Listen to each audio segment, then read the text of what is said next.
Hello girls and boys friend, स्वागत है आज के इस वीडियो में आपका। फ्रेंड, आज के इस वीडियो में इतिहास विषय की पाठ्य योजना का निर्माण करेंगे जिसका प्रकरण है बाबर। तो चलिए बिना किसी देरी के शुरू करते हैं आज के इस वीडियो को। फ्रेंड देखिए, जो आपकी दैनिक पाठ्य योजना डायरी है उसके ऊपर आपको पाठ्य योजना का क्रमांक लगा लेना। जो भी आपकी पाठ्य योजना का क्रमांक है उसके पश्चात में जिस विद्यालय में आपका प्रशिक्षण प्रोग्राम चल रहा है उस विद्यालय का नाम, आपका नाम, कक्षा, विषय हो जाएगा इतिहास विषय, प्रकरण हो जाएगा बाबर, कालांश जिस भी कालांश में आप बनाए समय हो जाएगा 30 या 35 मिनट। इस प्रकार की सारी खाना पूर्ति आप कर लीजिए। इसके पश्चात में आपको एक इम्पोर्टेंट बात में आपको बता दो, अगर आप हमारे वीडियो को पहली बार वॉच कर रहे हैं या चैनल पर आप पहली बार आए हैं तो प्लीज़ चैनल को जरूर सब्सक्राइब कर लीजिएगा और घंटी वाले आइकन को ऑन कर लीजिए। या नए हैं आप चैनल पर तो प्लीज़ सब्सक्राइब जरूर करें और आने वाले वीडियो का नोटिफिकेशन आपको मिलेगा और आप हमारी वीडियो को सबसे पहले वॉच कर सकें। तो फ्रेंड जरूर चैनल को सब्सक्राइब करिएगा। फ्रेंड देखिए, मैंने आपको 2 कॉलम लिखा है, शिक्षण का उद्देश्य और अपेक्षित व्यवहारगत परिवर्तन।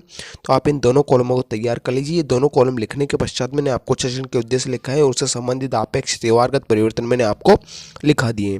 तो फ्रेंड देखिए, मैंने आपको जो अपेक्षित व्यवहारगत परिवर्तन लिखा है उच्च शिक्षण के उद्देश्य लिए भी लिखा दिए, उनको आप ध्यानपूर्वक कंप्लीट कर लीजिएगा।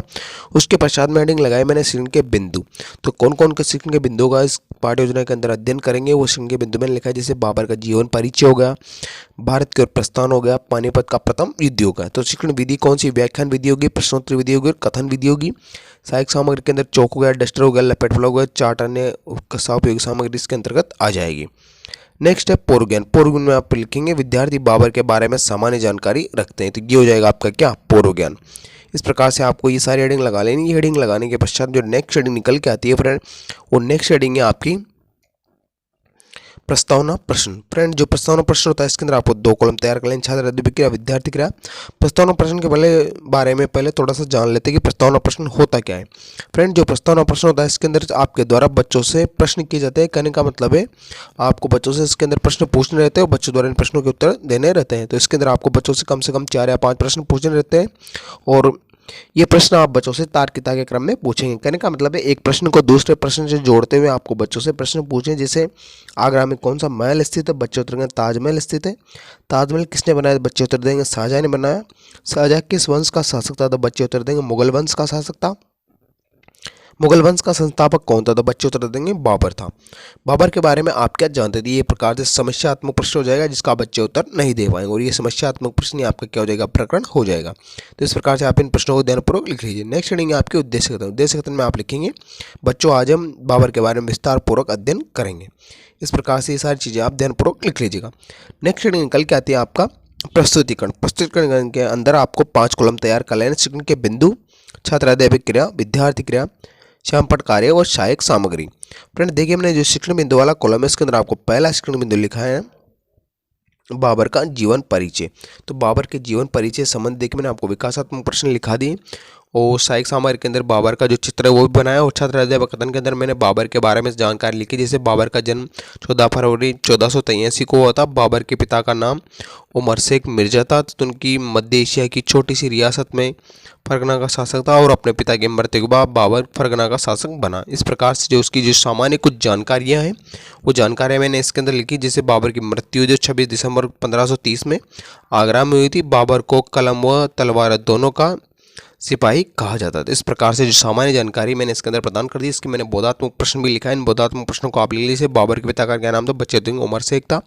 बाबर की मृत्यु का भी तो 26 दिसंबर 1530 को बाबर की मृत्यु हुई। तो इस प्रकार से मैंने श्यामपट कार्य भी इसके अंदर कंप्लीट करवाए थे। ध्यानपूर्वक आप इनको लिख लीजिएगा। नेक्स्ट हेडिंग आती है शिक्षण के बिंदु। तो शिक्षण के बिंदु के अंदर देखिए मैंने आपको द्वितीय शिक्षण का बिंदु लिखा है भारत की ओर प्रस्थान। बाबर ने भारत की ओर प्रस्थान कब किया उसके बारे में मैंने विस्तार पूर्वक इसके अंदर बताया। जैसे बाबर ने भारत में 1519 ईस्वी में प्रवेश किया और उसने बाबर ने भारत में 5 बार आक्रमण किया। बाबर का पहला आक्रमण 1519, दूसरा आक्रमण 1519 के अंत में और तीसरा आक्रमण 1520 में तथा चौथा आक्रमण 1524 में किया था। अंतिम आक्रमण भारत पर 1526 में किया गया था।